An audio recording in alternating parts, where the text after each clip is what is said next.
श्री सरस्वती मैया की जय, श्री कृष्णचंद्र भगवान की जय। दिनांक 23 जनवरी 2023 को सूर्यास्त के 1-1.5 घंटे के अंदर दिखने वाले नज़ारे पर मेरे पास कई लोगों के फ़ोन आए हैं। उसमें चर्चा हुई तो देखिए, उस पर एक न्यूज को लेकर भी फ़ोन आया था कि क्या ये क्या स्थिति है। एक पत्रिका न्यूज़ नेटवर्क है, पत्रिका.com, राजस्थान पत्रिका है ये। इसमें जो है निम्बाहेड़ा से एक न्यूज़ लगी थी। कल आसमान में दिखेगा अद्भुत नज़ारा जिसे खुली आंखों से देखा जा सकेगा। सूर्यास्त से 1.5 घंटे तक नंगी आंखों से दिखेंगे चंद्रमा, शुक्र और शनि। निम्बाहेड़ा पत्रिका.com। ब्रह्मांड में ग्रह यद्यपि इधर से उधर घूमते नजर आते हैं, इनका वैज्ञानिक, खगोलीय, ज्योतिषी तीनों दृष्टि से अत्यधिक महत्व होता है। सोमवार की शाम को ऐसा ही एक अद्भुत संगम आसमान में देखने को मिलेगा। श्री कल्लाजी वैदिक विश्वविद्यालय के ज्योतिष विभागाध्यक्ष डॉक्टर मृत्युंजय तिवारी ने बताया कि इस दिन सूर्यास्त के बाद पश्चिम दिशा में चंद्रमा, शुक्र एवं सबसे सुंदर ग्रह शनि एक साथ दिखाई देंगे, जिसे ज्योतिष की भाषा में चंद्रमा, शुक्र और शनि की त्रिग्रह युति कहते हैं। बहुत ही बढ़िया लिखा है। तिवारी के अनुसार 23 जनवरी 23 को माघ शुक्ल पक्ष द्वितीया तिथि पर सायन गणना के अनुसार चंद्रमा कुंभ राशि में 27 अंश और 2 कला पर रहेंगे। देखिए, पहले तो हम भारतीय जो है निर्यण गणना को मानते हैं, परंतु ये लिखा गया है 27 अंश 2 कला पर चंद्रमा रहेंगे, कोई दिक्कत नहीं है। इसमें इनने अयनांश जोड़कर बताया है। लोगों का ये प्रश्न था कि पंचांग में चंद्रमा इस डिग्री पर है और उसमें ये लिखा है, तो इनने क्या है कि अयनांश जोड़कर बताया है। ये सायन गणना को शायद मानते होंगे, तो इससे उन्होंने सायन गणना को महत्व दिया है। दूसरी बात है कि उनकी क्रांति 16 अंश और 59 कला दक्षिण होगी। ये 16 अंश 59 कला दक्षिण एक ही बात है। शुक्र ग्रह कुंभ राशि में 25 अंश 13 कला पर होगा। शुक्र 25 अंश 13 कला पर होगा। ये सायन गणना से है, ये निर्यण नहीं। निर्यण का मान ये मैंने लिख रखा है, इसका निर्यण का मान मैंने ये लिख रखा है। वे सायन पद्धति को मानने वाले हैं, इससे सायन को लिखा उनने। और क्रांति इसकी लिखी है उनने कि शुक्र की क्रांति है 14 अंश 29 कला। ये 14 अंश 29 कला क्रांति शुक्र की है। उसके ये भी दक्षिण है, ये भी दक्षिण, ये भी दक्षिण, दोनों के ऋण लगा रखा है। ऋण का अर्थ है कि दक्षिण है। और शनि ग्रह भी कुंभ राशि में 24 अंश 50 कला पर होंगे। अभी लोगों का ये प्रश्न आया कि शनि तो अभी प्रवेश ही हुआ राशि में और सीधा 24 डिग्री पे कैसे पहुंच गया, वो तो फिर तो 6 महीने में ही राशि पार कर जाएगा। तो ये नहीं है। 24 अंश जो दिया गया है वो उसका सायन मान है, वो राशि को पार नहीं करेगा। 24 अंश 50 कला ये सायन मान है और ये निर्यण मान है। चूंकि अभी अभी शनि ने राशि परिवर्तन किया है, तो वो 24 डिग्री पर नहीं जा सकता है। और उसकी क्रांति जो है वो 14 अंश 25 कला है। ठीक है, ये भी दक्षिण है। फिर लिखा है कि इस प्रकार चंद्रमा के साथ शुक्र एवं शनि ग्रह एक ही राशि में अत्यंत आसपास हैं। तिवारी के अनुसार सूर्यास्त के बाद पश्चिम दिशा में हाशिए के आकार का चंद्रमा दिखाई देगा। हाशिए के आकार का मतलब ऐसा चंद्रमा दिखाई देगा। हाँ, तो वो द्वितीया का चंद्रमा है, ऐसा ही दिखाई देगा। ठीक है। और चंद्रमा के ठीक नीचे थोड़ा दक्षिण की ओर ये जैसे देखिए, ये आकाश मंडल है आपका, ये आकाश मंडल है, इसमें उत्तर है, ये दक्षिण है, ये पूर्व है और ये पश्चिम है। अब ये आकाश की मध्य रेखा है, जैसे भूमध्य रेखा होती है वैसे ये आकाश मध्य की रेखा है। अब दक्षिणा क्रांति का अर्थ है यहां से दक्षिण में जाना। जैसे सूर्य का दक्षिणायन होता है, उत्तरायण होता है, वैसे सभी ग्रहों का दक्षिणायन और उत्तरायण होता है।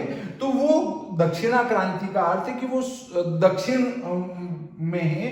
तो देखिए फिर उन्होंने लिखा कि चंद्रमा दिखाई देगा, चंद्रमा के ठीक नीचे दक्षिण की ओर लट्टू के जैसा ये चंद्रमा है। तो यहां से ठीक नीचे दक्षिण की ओर, दक्षिण इधर है तो इधर चंद्रमा के नीचे शुक्र और शनि दिखाई देंगे। देखो क्या लिखा है, शुक्र ग्रह के ठीक नीचे चमकदार शनि, मतलब चंद्रमा के ठीक नीचे थोड़ा दक्षिण की ओर लट्टू के जैसा चमकता हुआ शुक्र ग्रह दिखाई देगा। चंद्रमा के ठीक नीचे दक्षिण की ओर लट्टू की तरह चमकता हुआ शुक्र दिखाई देगा और शुक्र ग्रह के ठीक नीचे एवं एक कम चमकदार शनि ग्रह देखा जा सकेगा। इसके ठीक नीचे यहां शनि देखा जा सकेगा। इस दिन चंद्रमा 8 बजे अस्त हो रहा है, अतः यह नजारा आप 1.5 घंटे 30 मिनट तक ठीक प्रकार से देख सकेंगे। उन्होंने दावा किया है कि इसे अपने घर से ही बिना किसी साधन के अपनी आंखों से बहुत अच्छी प्रकार से देख सकेंगे। यह नजारा सूर्यास्त के बाद दिखाई देगा। तीनों ग्रहों का यह संगम आकाश के पश्चिम भाग में देखने को मिलेगा। देखिए आकाश के पश्चिम भाग में ये देखने को मिलेगा, बहुत सटीक बात है। परंतु यहां देखें इनकी पोजीशन कैसी होगी, इसके लिए क्रांतियों का देखना आवश्यक है। चंद्र की क्रांति 16 अंश 59 कला है, तो मान लेते हैं चंद्रमा यहां इन ग्रहों से पूर्व में है। चंद्रमा यहां है 16 अंश 59 कला पर। अब यहां से क्रांति नापी जाती है, 0, 1, 2, 3, 4, 16 और 23, 24, 25 तक क्रांति जाती है। चंद्रमा की 28, 29 तक परम क्रांति होती है, वो यहां तक चला जाता है। अब यहां से क्रांति ऋणात्मक होती है, मतलब ऋण 1, ऋण 2, ऋण 3, ऋण 4 ऐसे करते करते ऋण 24, 25 तक आ जाती है। इधर प्लस में गिनी जाती है। अगर यहां से ऋण 1 है मतलब यहां होगा, ऋण 25 है इसका अर्थ है यहां होगा। तो ऐसे आप समझ सकते हैं कि कहां ग्रह होंगे। अब देखिए सबसे ज्यादा स्पष्ट मान है, भले साइन लो निरियन लो, ये 27 है, ये 25 है और ये 24 है। तो 27 से 25 पीछे होगा, 25 से 24 पीछे होगा, पर लगभग ये समान है। तो यहां से ये ग्रह पश्चिम में होंगे। कौन से? चंद्र से शुक्र और शनि पश्चिम में होंगे, कम स्पष्ट होने से पश्चिम में इधर मान लो, ठीक है। अब वो इस सिद्ध से उत्तर होंगे या दक्षिण होंगे। 16 क्रांति है और इसकी क्रांति कम है, इसकी क्रांति कम है शुक्र की, अर्थात चंद्रमा से उत्तर में होगा। और शनि की क्रांति भी इसके लगभग है। देखो 4 कला का अंतर है, 14-25 और 14-29, सिर्फ 4 कला का अंतर है। तो लगभग दोनों इस स्पेस में रहेंगे एक दूसरे के ऊपर, परंतु थोड़े से आगे पीछे रहेंगे हल्के से। तो वो इन दोनों की क्रांति चंद्रमा की क्रांति से कम है, इससे वे ग्रह यहां से उत्तर की ओर दिखेंगे, न कि दक्षिण की ओर दिखेंगे। और जब मेरी चर्चा इसके संबंध में आदरणीय दांते जी सोलापुर जो दांते पंचांग करता है उनसे हुई, आदरणीय अजय भाई जी व्यास साहब गुजरात बालागांव जूनागढ़ जिले से हुई, तो उन्होंने बताया कि वो उत्तर की तरफ झुकेंगे, दक्षिण की तरफ नहीं झुकेंगे। और दांते जी ने तो कहा कि मैं इसको प्रत्यक्ष देख के आपको फोटो भेजूंगा, और उन्होंने जब फोटो भेजा तो उसमें स्पष्ट चंद्रमा से शुक्र, ये चंद्रमा है और शुक्र ऐसे उत्तर की तरफ स्पष्ट चमकता हुआ दिखाई दिया। और शनि चूंकि धुंधला है, दूर है, इससे वो कम मात्रा में देखा नहीं जा सका फोटो में। परंतु जब उनने फोटो भेजा तो इस प्रकार उत्तर में, चंद्र से उत्तर में शुक्र स्पष्ट चमकता हुआ दिखा, लट्टू के आकार का। और फिर जब हमने हमारे यहाँ नीमच में और इधर इस क्षेत्र में धुंध अधिक थी, बदल भी थे, तो हम आंखों से देख नहीं पाए। परंतु जब हमने ऐप के माध्यम से उसको वहां सेट करके देखा तो स्पष्टतया शुक्र और शनि उत्तर दिशा में दिखे। मैंने इस प्रकार इसको एक वीडियो में भी समझाया है, उस घटना घटित होने से पहले ही समझा दिया था कि इनकी क्रांति उत्तर है, इनकी क्रांति उत्तर का अर्थ है चंद्र से उत्तर है, न कि इनकी क्रांति उत्तर है, मतलब चंद्र की तुलना में इनकी क्रांति उत्तर है तो तीनों की क्रांति दक्षिण है, परंतु चंद्र की तुलना में उत्तर क्रांति होने से वो उत्तर की ओर दिखेंगे, न कि दक्षिण की ओर दिखेंगे। तो देखिए, जब कोई इतने विश्वविद्यालय के बड़े व्यक्ति इस प्रकार की घोषणा करते हैं तो उनको अच्छी प्रकार से अध्ययन करने के बाद में ये घोषणा करना चाहिए। इस प्रकार का एक पत्र एक वेधशाला से भी निकला है, उसमें भी इसी प्रकार के यही मान दिए हैं और इसी प्रकार से दक्षिण की तरफ बताया गया है। तो ये इतने बड़े बड़े लोग पता नहीं किस प्रकार से ये गणना में त्रुटि कर जाते हैं। जैसे मैं किसी गुरु के पास आज तक सीखने के लिए नहीं गया। ज्योतिष में मेरे प्रारंभिक गुरु जी पिताजी हैं और प्रारंभिक ज्ञान उनसे प्राप्त किया और बाद में जो भी ज्ञान है पंचांग निर्माण तक की बात करते हैं और पढ़ाने तक की बात करते हैं तो वो कहीं मैं सीखने नहीं गया, सिर्फ पुस्तकों को पढ़ के ही मैं सीखा हूँ। पर जो एथेंटिक रूप से डिग्रीधारी हैं, पीएचडी धारी हैं, बड़े बड़े ओहदों पर बैठे हैं, तो इससे क्या होता है कि जनता में भ्रम फैलता है।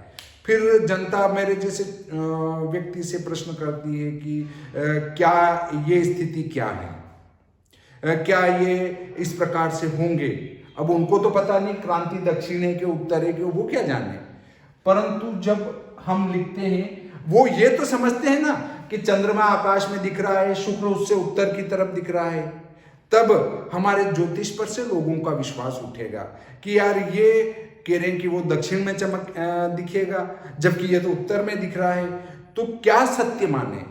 सत्य वो है जो प्रत्यक्ष दिख रहा है। और मैंने वीडियो बनाया था, उस समय ये कहा था कि प्रत्यक्ष देखेंगे उसके बाद हम इसको स्वीकार करेंगे, क्योंकि मैं सत्य हूं ये जरूरी नहीं है। मैं भी एक मानव हूं, गलतियों का भंडार है। और मैंने ये कहा था कि यदि वो ग्रह यहां से दक्षिण में चमके तो हमारी ये गणित गलत है। गणित के अनुसार वो उत्तर में ही चमकना चाहिए, दक्षिण में चमक ही नहीं सकते हैं। तो इस प्रकार ये मैंने आपके द्वारा पूछे गए प्रश्नों के उत्तर पर एक ये वीडियो पुनः बनाया है। ये इसमें मेरे ये फोन पहले ही आ चुका था दिन में, परंतु वो मैंने उससे पहले वो एक वीडियो बना दिया था तो उसको समय से पहले जारी कर दिया। फिर इस वीडियो को बनाने के लिए मैंने सोचा कि मैं इनके समाधान के लिए एक वीडियो और बनाऊंगा।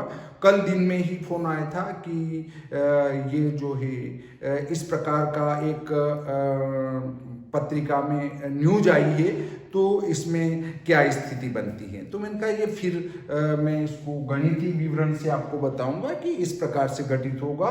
वो इधर दक्षिण की तरफ नहीं जाएंगे, वो उत्तर की तरफ जाएंगे। तो मैं वरिष्ठ पदों पर आसीन व्यक्तियों से विनम्र निवेदन करता हूं कि देखिए, आप इतने बड़े व्यक्ति हैं तो आपको पूरा ये लिपिकी त्रुटि हो जाती है, मेरे पंचांग में भी हो जाती है। तो लिपिकी त्रुटि हुई हो या पर दो बड़े व्यक्तियों ने जब लिखा है तो लिपिकी त्रुटि तो संभव नहीं है और बड़े व्यक्तियों से भी त्रुटि होना संभव नहीं है, मेरे जैसे से हो सकती। तो इस पर कृपया एक बार और संज्ञान लें और पुनः इन क्रांतियों को या उनके स्पेस को चेक करके जांच करके फिर से आप इस पर मनन करने की कृपा करें। और दूसरी बात एक और है कि मैंने इन क्रांतियों को पढ़ाया था मेरे छात्रों को। अभी पंचांग निर्माण की एक कक्षा चलाई थी मैंने, अक्टूबर से जनवरी के फर्स्ट वीक तक चली थी। उसमें मैंने इस प्रकार की पोजीशनों को अच्छी प्रकार से चित्र बना के समझाया कि देखो इस प्रकार से क्रांति यहाँ जाएगी तो ये ग्रह इधर होगा, ये ग्रह इधर होगा। तो उसके लिए इसके डिस्क्रिप्शन में मैं एक वीडियो की लिंक डालूंगा। जब आप उस वीडियो को चलाएंगे तो उस वीडियो की डिस्क्रिप्शन में 3 वीडियो की लिंक मिलेगी। फिर वो आपको जिस प्रकार का देखना है उस प्रकार के 3 वीडियो की लिंक मिलेगी। तो प्रथम वीडियो की लिंक में 59 वीडियो की लिंक है, उसके बाद 60 से लगाकर 132 तक के वीडियो की लिंक है, और तीसरे वीडियो में 133 से लगाकर 174 तक के वीडियो की लिंक आपको मिलेगी। तो आप इसके डिस्क्रिप्शन में जाकर उन वीडियो का अध्ययन भी कर सकते हैं जिसमें ये चीज बताई गई है। शीघ्र ही आपकी ज्ञान वृद्धि के लिए एक श्री भादो माता शताब्दी पंचांग का प्रकाशन हम करने वाले हैं। उसमें आप पाएंगे सारे ही दृश्य पद्धति से सूक्ष्म गणितीय विवरण आपको आसानी से प्राप्त हो जाएगा। तो आप श्री शताब्दी पंचांग का इंतजार कीजिए, शीघ्र आपके हाथों में होगा। मूल्य अवश्य अधिक होगा, परंतु आप देखेंगे कि उस प्रकार का एक 100 साल का संग्रह आपको एक जगह कहीं प्राप्त नहीं होगा। और इसी प्रकार के सूक्ष्म मानों को उसमें समाहित किया जाएगा। हाँ, ये अवश्य है, मानवीय त्रुटि के कारण गलतियां संभव है। इस प्रकार आज का ये प्रकरण मैं यहीं पर समाप्त करता हूँ। श्री सरस्वती मैया की जय, श्री कृष्णचंद्र भगवान की जय।